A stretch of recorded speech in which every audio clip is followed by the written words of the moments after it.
Abu Dhabi ஃபுல்லா இருக்கக்கூடிய ஹோட்டல்கள்ல face recognition தொழில்நுட்பத்தை அறிமுகப்படுத்த இருக்கிறதா ஒரு அறிவிப்பு வெளியாகிருக்கு. இது மூலமா ஹோட்டலுக்கு வரவங்க, ஹோட்டல் ஊழியர்கள் இவங்க எல்லாருமே செக்கிங் பண்றது ரொம்பவே ஃபாஸ்டா நடக்கும், பாதுகாப்பாகவும் இருப்போம். இந்த அமைப்பானது ஹோட்டல் வரவங்க, அங்க வேலை பார்க்குறவங்க இவங்களோட பயோமெட்ரிக் தரவு எல்லாத்தையுமே சேகரித்து டிசிடி அபுதாபியோட பகிர்ந்து கொள்ளும்.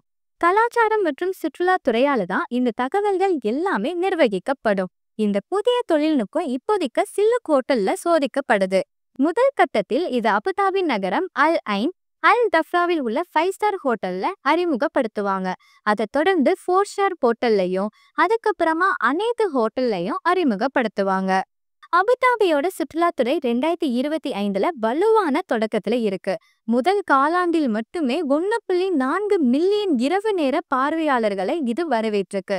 ஹோட்டல்கள்ல அதிக ஆக்கிரமிப்பு விகிதங்கள் 79% பதிவு செய்ததுடன் 2.3 பில்லியன் திர்ஹம் வருவாயை ஈட்டிருக்கு.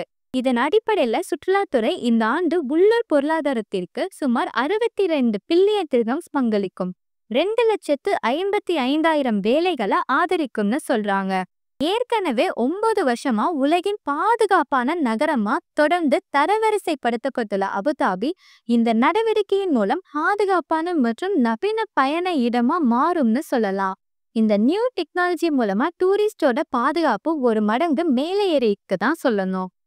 மேலும் இது போன்ற லேட்டஸ்ட் ஐக்கிய அரபு அமீரக செய்திகளுக்கு நம்ம கலீஜ் தமிழ் சேனலை சப்ஸ்கிரைப் பண்ணுங்க.